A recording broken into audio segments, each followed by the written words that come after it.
اعوذ باللہ من الشیطان الرجیم بسم اللہ الرحمن الرحیم۔ ایک سوال آیا ہے کہ حضرت نبی رحمت صلی اللہ علیہ وسلم کی اتھر مبارک کو بوسہ دینا جائز ہے، ایسا کرنا کیسا ہے، وضاحت فرما دیں۔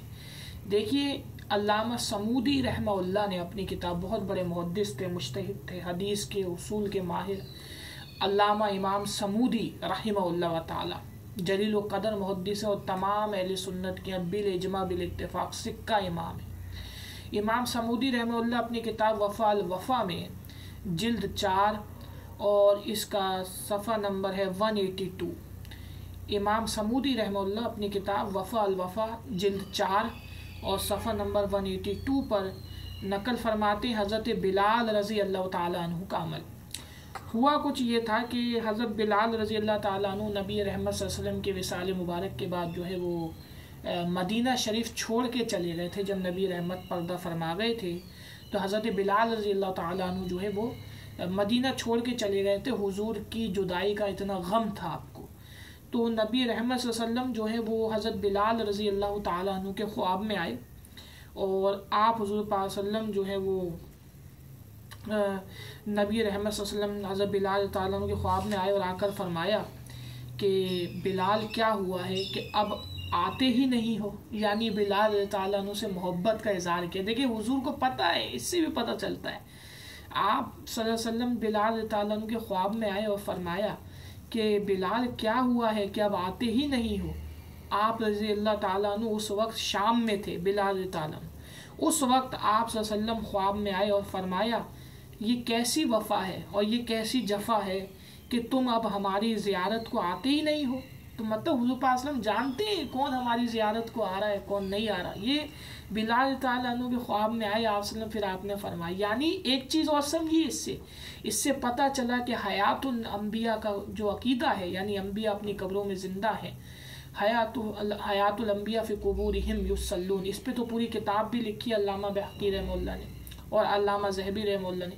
تو خیر، اس کے علاوہ بات یہ ہے کہنے کی کہ پورے جو ہمارے چاروں ائمہ ہیں، امام مالک، امام حنبل، امام شافعی، امام اعظم ابو حنیفہ رحمہ اللہ تعالی اجمعین، تمام ائمہ اربعہ کا متفق علیہ فیصلہ ہے، متفق علیہ عقیدہ ہے کہ تمام انبیاء اپنی قبروں میں حیات ہیں، زندہ ہیں۔ پھر بھی آج کے کچھ نام نہاد تو اسی سے اندازہ لگا لیجیے جو اس عقیدے کے مخالف ہیں وہ گمراہ ہیں۔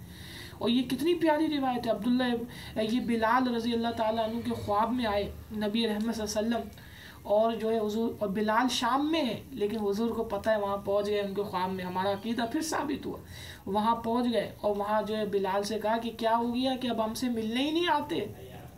کتنی بڑی بات ہے، کتنی بڑی بات ہے کہ نبی رحمت صلی اللہ علیہ وسلم اپنے پیارے صحابی رسول کے خواب میں آئے اور کہنے لگے کہ بلال کیا ہو گیا کہ تم اب ہم سے ملنے ہی نہیں آتے، ہم تو تم سے جدائی میں، تمہاری جدائی میں ہے اور تم آتے نہیں ہو ہم سے ملنے کے لیے۔ حضور پاک صلی اللہ علیہ وسلم نے فرمایا کیا ہو گیا کہ اب تم ہماری زیارت کو نہیں آتے۔ کتنی بڑی بات۔ تو بلال رضی اللہ تعالیٰ عنہ حضور پاک صلی اللہ علیہ وسلم کی زیارت کے لیے مدینہ پہنچے۔ جب یہ خواب آیا تو وہ مدینہ، وہ کہے حضور کی حدیث ہے نا کہ جس نے مجھے دیکھا مجھے ہی دیکھا، تو حضرت بلال رضی اللہ تعالیٰ عنہ جو ہے حضور پاک صلی اللہ علیہ وسلم کی زیارت کے لیے مدینہ پہنچے، اور مدینہ پہنچ کر نبی رحمت صلی اللہ علیہ وسلم کے قبر مبارک پر اپنا منہ رکھا اور مسح کرنے لگے، یعنی اپنا منہ نبی رحمت صلی اللہ علیہ وسلم کی قبر مبارک پہ رکھ کر بلال رضی اللہ تعالیٰ عنہ اپنا منہ قبر رسول کے ساتھ مسح کرنے لگے، رگڑنے لگے، چومنے لگے آپ کی قبر کو۔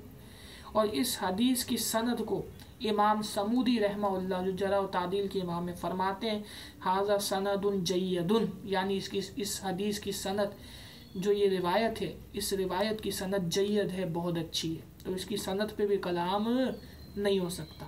امام سمودی رحمہ اللہ وفا الوفا جلد 4 صفحہ 182 پہ اس روایت کو آپ نے نقل فرمایا ہے۔